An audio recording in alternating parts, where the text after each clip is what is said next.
My name is Ralph Decker, and I'm 30 years old.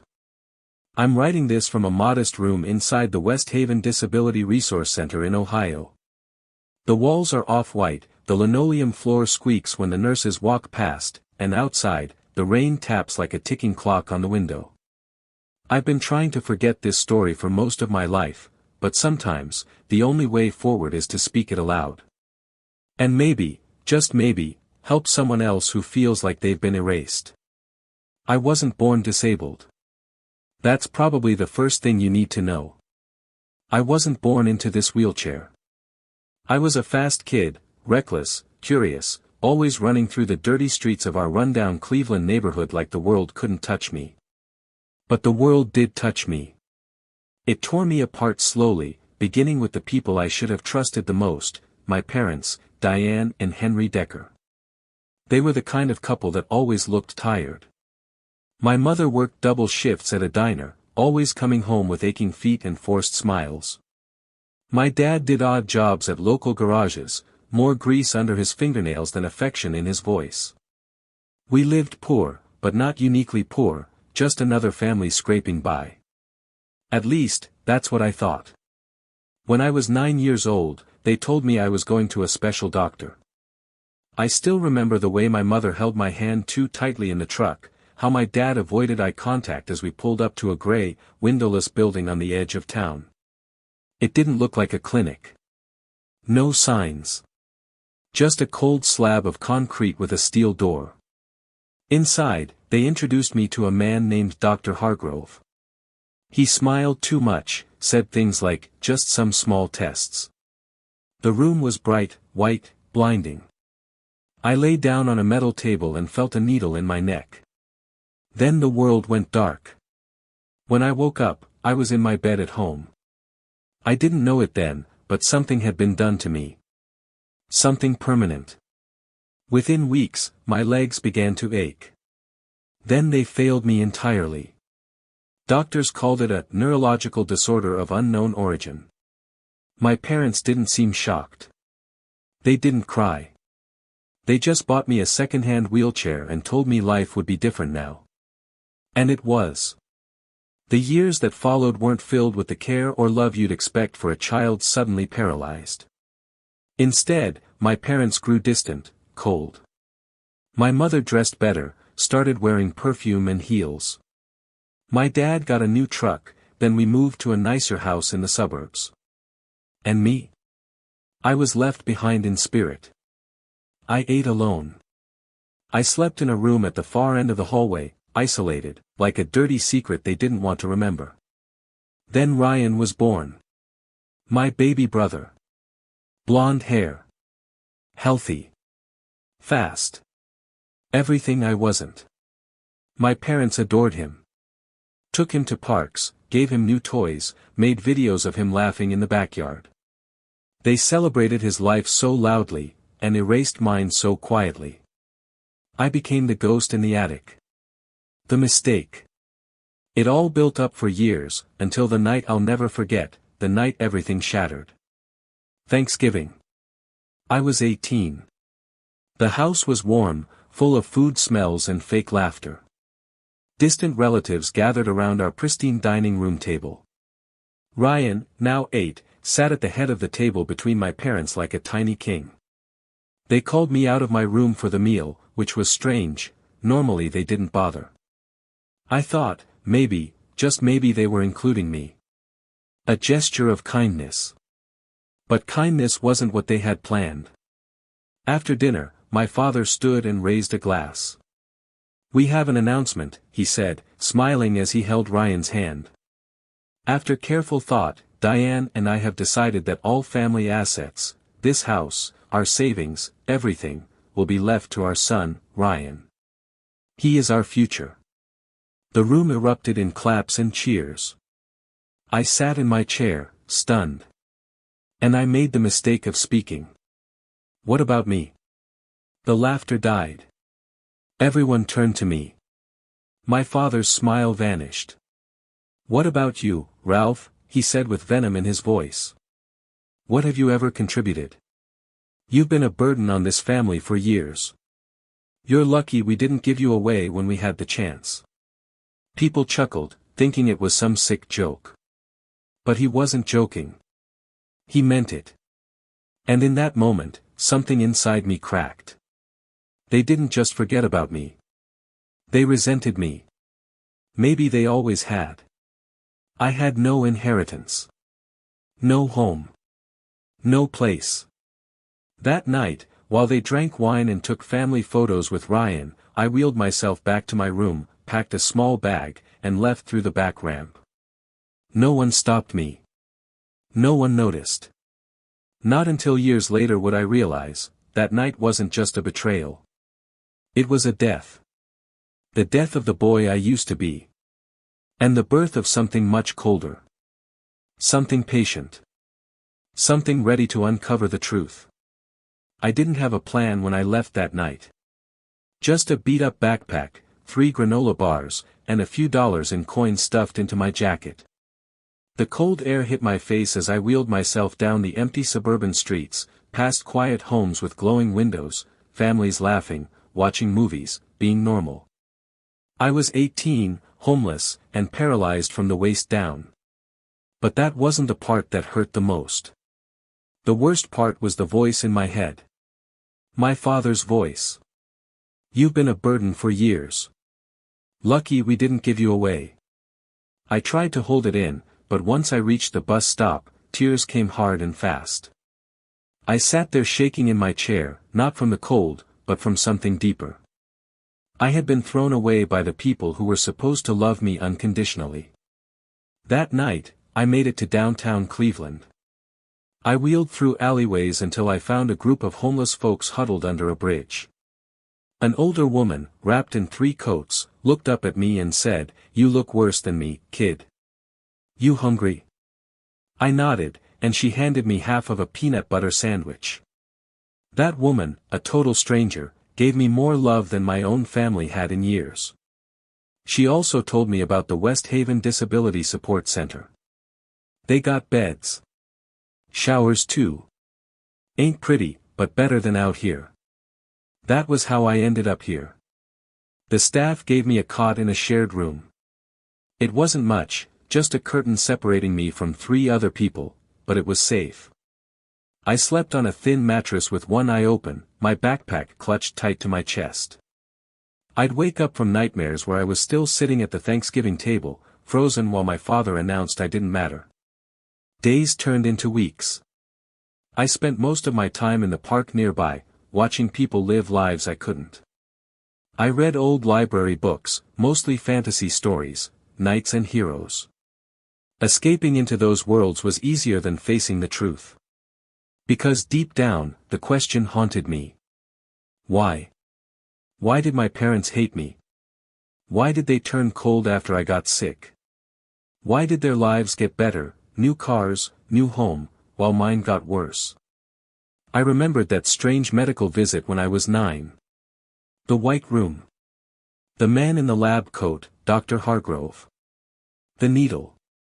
The dizziness. Then weeks later, my legs stopped working. Was it connected? Back then, I assumed it was just illness, bad luck.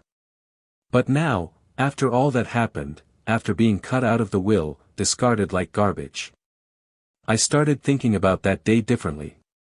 One morning, a staff worker named Lena found me crying in the hallway. I didn't mean for her to see, but when she asked what was wrong, I told her everything. Not just about the Thanksgiving dinner. I told her about the needles. The sudden paralysis. The wealth my parents gained afterward.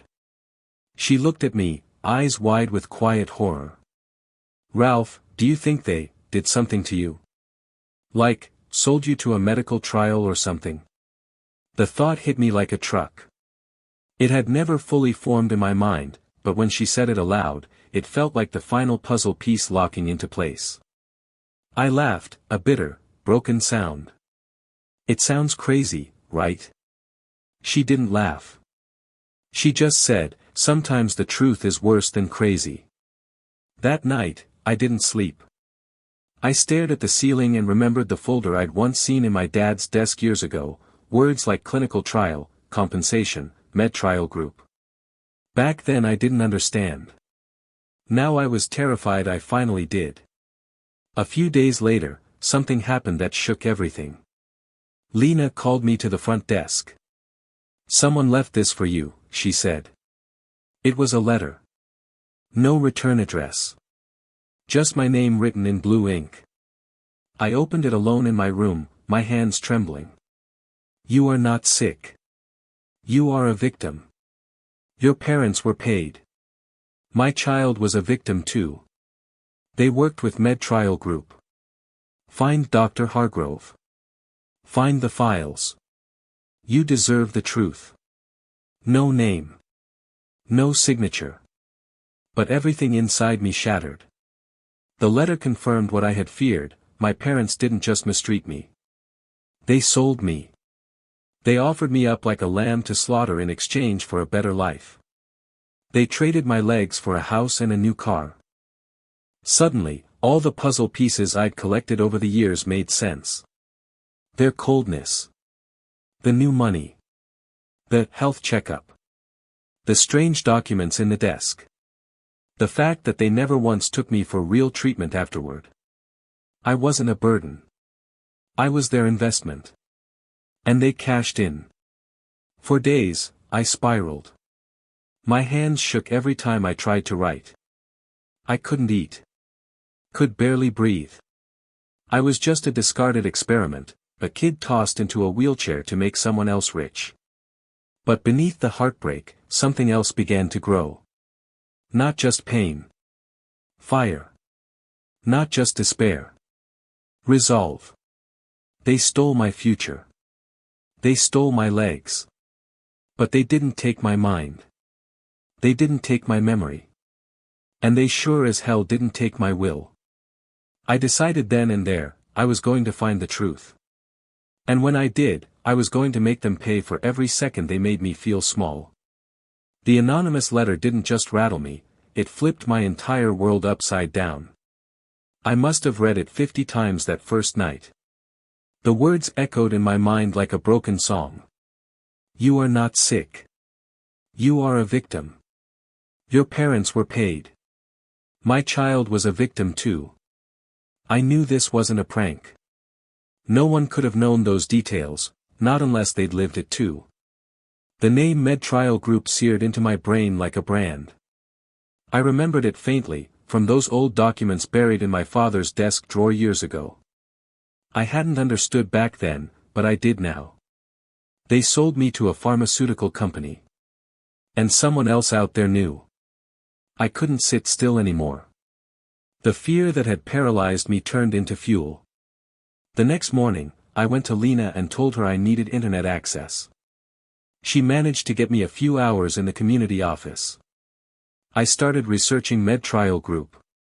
Most of the search results were sanitized, corporate pages, bland press releases, vague mentions of clinical research excellence.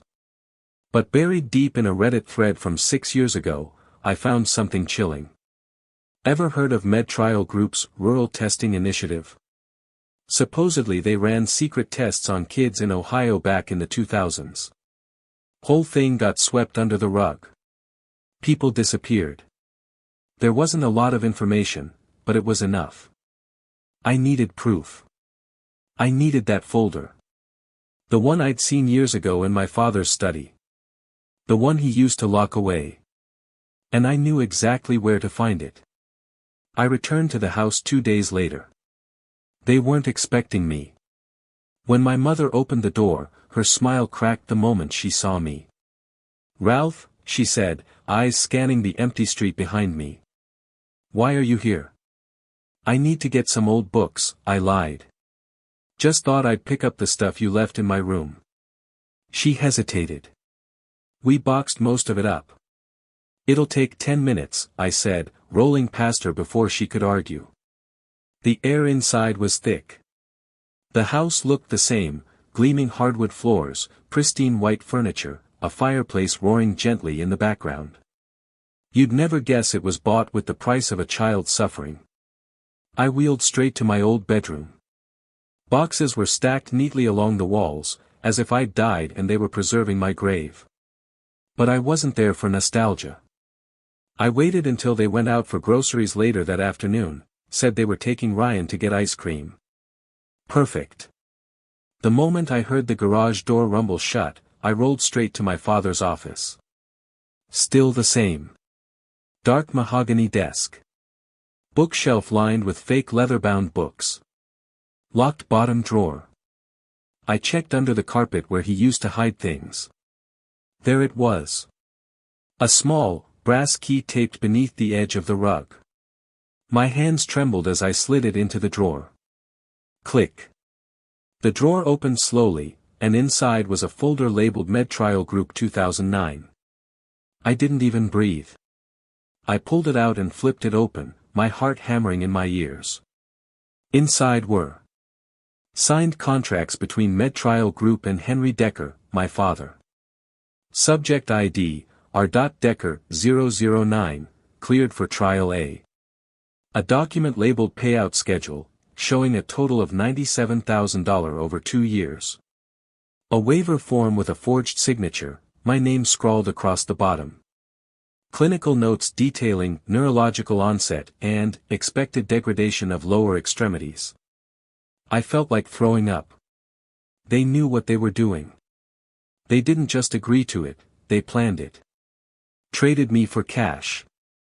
Let them stick needles in me knowing what it would do. I stuffed the entire folder into my backpack, my fingers clenched tight. But that wasn't all.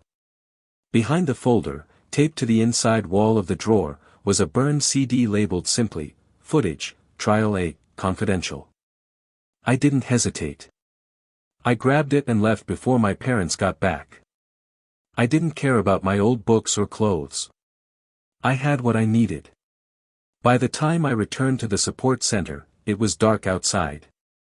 Lena was still there. When she saw my pale face and shaking hands, she knew something had happened. I found the proof, I whispered. They sold me. They sold their own son. That night, we borrowed a laptop from the office. I inserted the CD. What I saw broke me. It was footage of a sterile white room.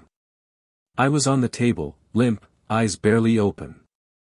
A man in a lab coat, Dr. Hargrove, stood next to me, talking into a camera. Subject R. Decker, 009 responding to injection. Neurological dampening begins in lower spine. Will monitor for motor failure over the next 72 hours. I covered my mouth. Lena began to cry quietly beside me. They filmed it. They monitored me like I was a lab rat. And my parents, my mother and father, signed off on it. That was the moment something shifted inside me forever. This wasn't just about betrayal anymore. It was criminal. And I wasn't going to be silent anymore. Not after this. Not after what I saw. By the time the CD stopped playing, I could barely feel my fingers. The image of me, limp on that table, drugged, monitored like an animal, was burned into my brain. Lena sat beside me in stunned silence, her hand gripping mine so tightly it hurt. But I welcomed the pain. It was the only thing keeping me from falling apart. The rage inside me had matured. No longer a flare-up or emotional outburst. It had evolved into something colder, sharper. For the first time in my life, I wasn't just surviving. I was planning. The next day, I scanned and backed up every single document from that folder onto a USB drive. I emailed copies to a secure address Lena helped me set up and saved them to an encrypted cloud folder. I wasn't going to let anyone erase this. Then I got to work. Step 1, find more victims. The letter had mentioned my child was a victim too. That meant someone else out there had gone through what I had. I needed them. I posted anonymously on several online forums, health boards, Reddit threads, Facebook support groups, with one message. Were you or your child treated by Betrayal Group between 2008 to 2011 in Ohio? Did symptoms begin after a routine checkup? Contact me. I believe we were all victims. At first, nothing. Then, an email. A woman named Angela Wells. Her son, Marcus, had gone in for a medical screening in 2010. A year later, he was in a wheelchair. They told me it was a rare disorder, she wrote. But I remember signing papers that didn't feel right. I trusted them. I didn't know I was giving them permission to poison my son.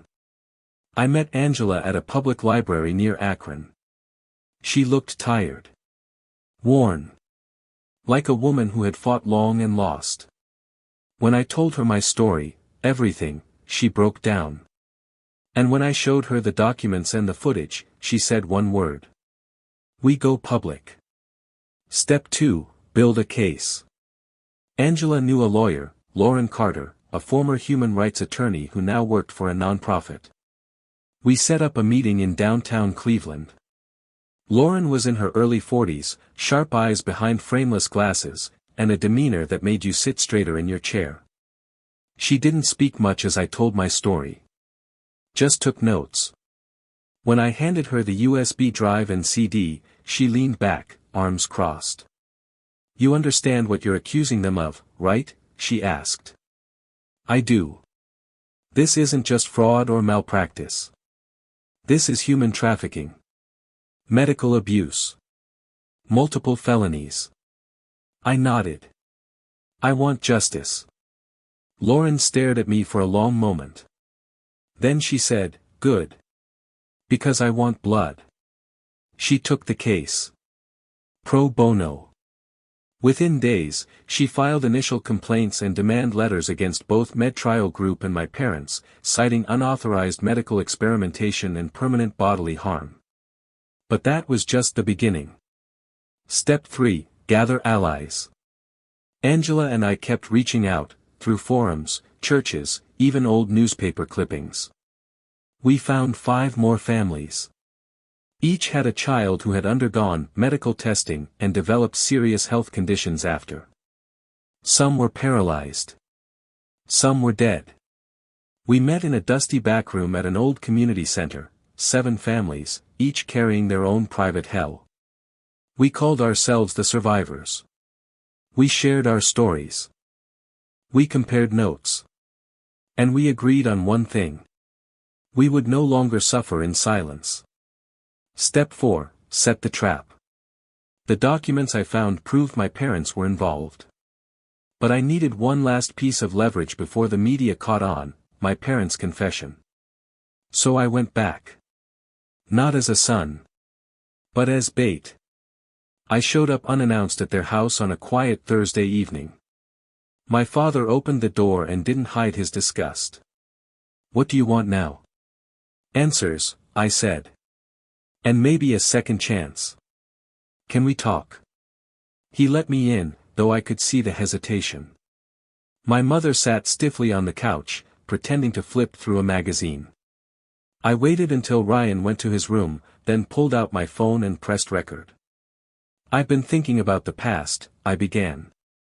About that clinic you took me to. About Betrayal Group. Dr. Hargrove. You remember, don't you? My mother's hands froze mid-page. My father's jaw clenched. I kept going. Calm. Cold. You signed contracts. Took money. You sold me. What are you talking about? My mother whispered, her voice trembling. I pulled out a copy of one of the contracts and laid it on the table. Brokerage services, $97,000. My father's mask cracked. That was years ago. You don't understand. No, I said. I understand perfectly. I was worth more to you as a lab rat than as a son. My mother started crying. We needed the money, she said. Your father lost his job. We didn't have options. You had a choice, I said. And you chose to ruin me. They didn't deny it. They didn't try to explain further.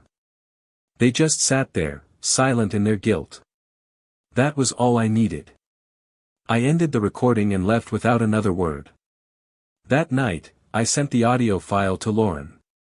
Within hours, she had what she needed. We were going to court. And when the world found out what my parents had done, they wouldn't be clapping for Ryan this time. The day our lawsuit went public, the sky was a cold steel gray. I watched from the community TV room in the support center as Channel 8 broke the news. A group of former child medical trial patients, led by a disabled man named Ralph Decker, is suing pharmaceutical giant Betrayal Group and 2 individuals for illegal experimentation, medical fraud, and human trafficking. The individuals named? Ralph's own parents. The headline hit like a freight train. Parents sold their son into illegal medical trial, court docs reveal. I should have felt vindicated. I should have smiled. But I just sat there in silence, my hands folded tightly in my lap.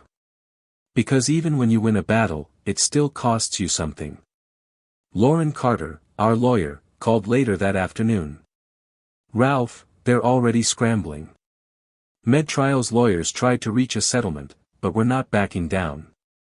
Good, I said. They don't get to buy silence again. But the real storm was just beginning. The backlash came fast. Some people were disgusted by what I'd exposed. Others? They attacked me. No one sues their own parents unless they're after money. He's just bitter his brother got everything. This story is too crazy to be true. But I had facts.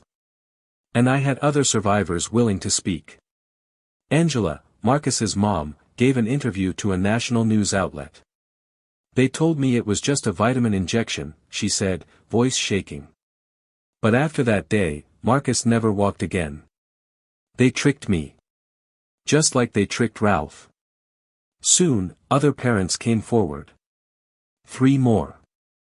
Then 2 former employees from Betrayal's research division reached out anonymously, confirming what we already knew. They used low-income children as lab rats. A week later, the subpoenas arrived. My parents were officially summoned to testify. I found out through the news. The image of my father being approached by reporters outside his law office, the same man who once called me a burden, flashed on every screen. He looked cornered. Sweating. Tense. My mother refused to speak. Always the quieter one. But I knew her silence wasn't loyalty, it was fear. The cracks were forming. Then came the best part. Lauren had filed for a court-ordered asset freeze. The house. The cars. The investments. All locked. They couldn't touch a cent. I imagined my father staring at his frozen bank account in horror, the same account that was built on my broken body. And it was only the beginning. 3 weeks before the trial, I received a letter in the mail. No return address. The handwriting was familiar. It was from Ryan. Dear Ralph. Mom and Dad won't talk to me about what's happening. I heard everything at school. I'm scared. They say you're lying, but I don't believe them. I don't remember you much, but I'm sorry if they hurt you. Ryan. It shattered me. He was just a kid. Just like I'd been. Raised in a lie. He didn't deserve this. But I couldn't protect him from the truth anymore. The night before the trial, I stayed awake. I sat at the tiny desk in my shared room, reading and rereading every piece of paper in my folder. Not because I didn't remember. But because I wanted it to be real. Every name on that list. Every child who had been injected. Paralyzed. Erased. I thought about the white room. Dr. Hargrove's voice. The cold needle. The pain. And then I thought about my mother's trembling hands. My father's silence as I fell deeper into that wheelchair. I remembered it all. And I wasn't going to be afraid anymore. The day of the trial arrived. The courtroom smelled like wood polish and tension. Cameras weren't allowed inside, but the hallway outside was swarming with reporters.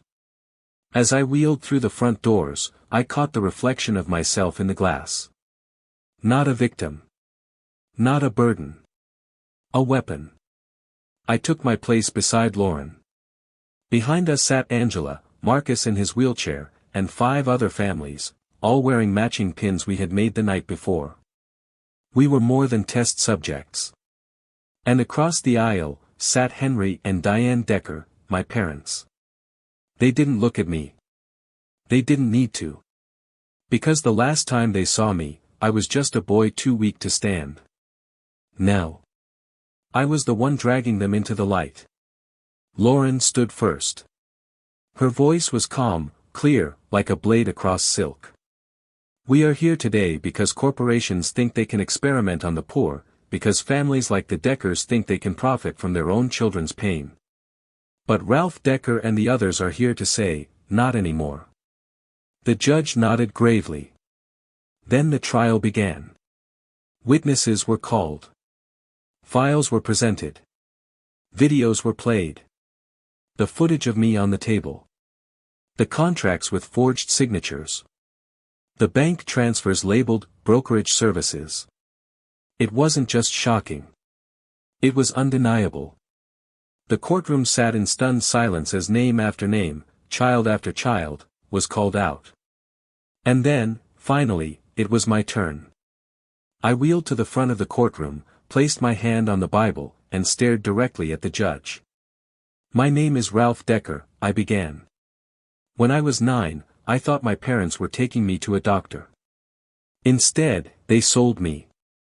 They traded my health for a house. My legs for a car. My future for silence. My voice didn't shake. Not once. Because this wasn't a confession. This was an execution. They say the courtroom is where truth is revealed. But sometimes, it's where lies go to die. After I testified, the prosecution presented everything, the contracts, the payments, the footage, and the heartbreaking stories of the other victims. It was overwhelming. The judge asked my parents if they wished to respond. My father stood slowly. He looked smaller somehow, older. His tailored suit didn't hide the fact that the world was finally watching him without the shield of money or respect.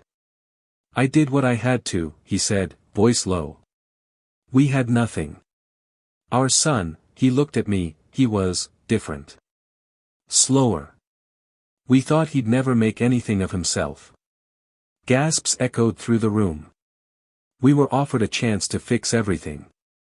And yes, we took it. We didn't expect the consequences to be permanent. We were told it was safe. He sat back down without another word. No apology. No guilt. Just cowardice dressed as justification.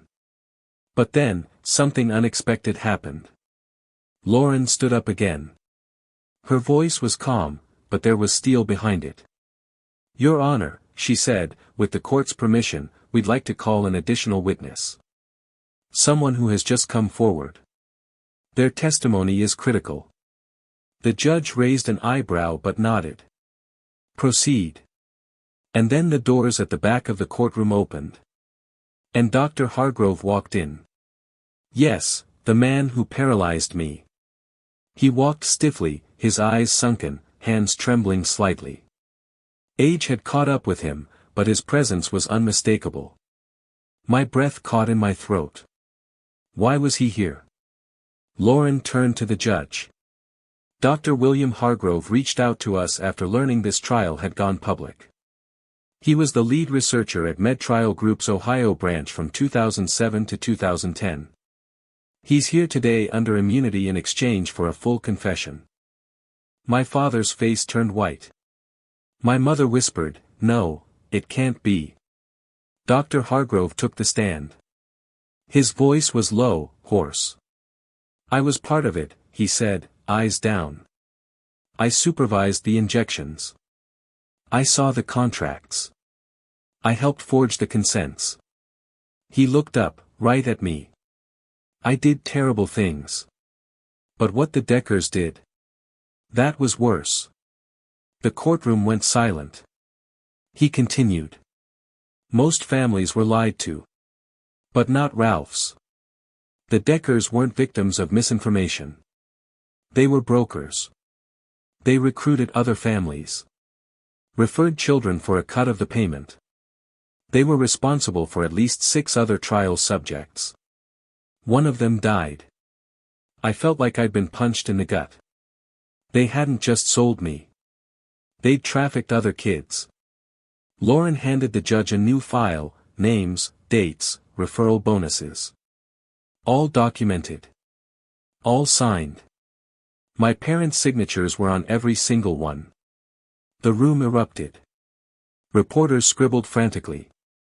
The judge banged the gavel, demanding order. My father tried to stand, tried to deny it, but it was too late. Everything unraveled.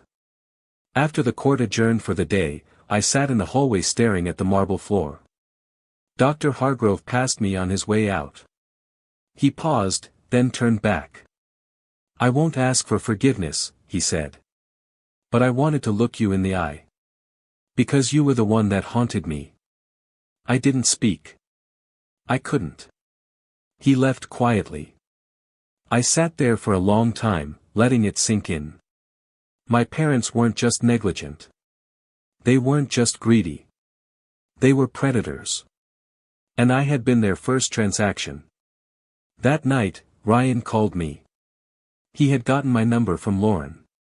"Ralph," his voice cracked. "Is it true? What they did?" I hesitated. "Yes." There was silence on the line. Then a sniffle. "I don't know who they are anymore."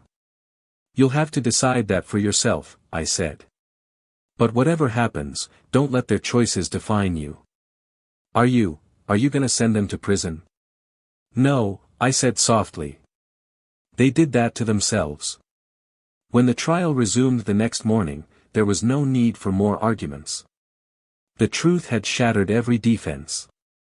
My parents sat with their lawyers, stone-faced, as the judge announced that a federal criminal investigation was being opened. They would be charged with human trafficking, fraud, child endangerment, and medical abuse. The civil case would conclude within the week. Betrayal Group stock had plummeted. Their CEO resigned. Their board was under fire. But none of that mattered in that moment. Because I had my justice. Not just for me. But for every child they'd used. Every family they'd broken. And the power they thought they held over me was gone. The verdict came on a Thursday. I'll never forget the sound of the judge's voice echoing through the silent courtroom. In the matter of Ralph Decker versus Betrayal Group, Henry and Diane Decker. We find the defendants liable for all charges of medical fraud, conspiracy, human trafficking, and unauthorized experimentation resulting in lifelong disability and psychological trauma. I exhaled slowly, like I'd been holding my breath for the last 20 years. Then came the sentences. Betrayal Group was ordered to pay over $40 million in damages to all affected families. Their Ohio facility would be shut down and audited, their executives barred from working in medicine ever again. My parents, Henry and Diane Decker, were sentenced to 35 years in federal prison. Assets seized. Bank accounts frozen. Their suburban mansion would be auctioned off, with proceeds split among victims. I wasn't handed a fortune, but I didn't care. The court awarded me $1.8 million, enough to live, to heal, and to build something meaningful. I rolled out of the courthouse that day into a swarm of reporters, flashbulbs popping like fireworks. Microphones shoved in my face. "Ralph, do you have a message for your parents?" I paused, turned to the cameras, and said, "Yeah. I forgive myself, for ever thinking I wasn't worth fighting for." Then I wheeled away. In the weeks that followed, the media storm faded, but the healing began. Angela and I stayed close. She now runs a support group in Akron for parents of disabled children. Marcus, her son, is studying IT. Emily, one of the victims who testified through a ventilator, started college online from her hospital bed. I used my settlement to open the Survivors Voice Foundation, a nonprofit offering legal help, trauma counseling, and financial aid for those affected by unethical medical practices. The logo? A broken wheelchair wheel, reshaped into a phoenix wing. Because I didn't rise from the ashes. I rolled out of them. 2 years later, I received a letter. It was from Ryan. Ralph. I'm 18 now. Old enough to understand. I found the newspaper clippings, the trial videos. I've decided I'm changing my last name. I don't want to carry their legacy. I want to carry yours. If it's okay. I'd like to visit you sometime. I cried reading it. Not out of sadness. But relief. Because the cycle of silence, of inherited cruelty, it ended with me. Now I speak at schools and hospitals. I tell my story to anyone who will listen. The White Room. The Thanksgiving dinner. The betrayal. The court. I tell them about the fire that burned inside me, and how I learned to aim it. I don't wear suits.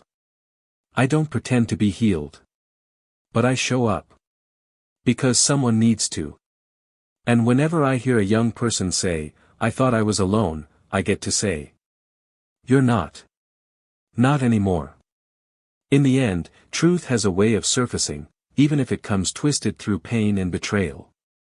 As one wise voice once said, sometimes your greatest enemy was once your closest ally. If this story struck a chord with you, let us know in the comments. And don't forget to subscribe, share, and spread the word, because justice deserves to be heard.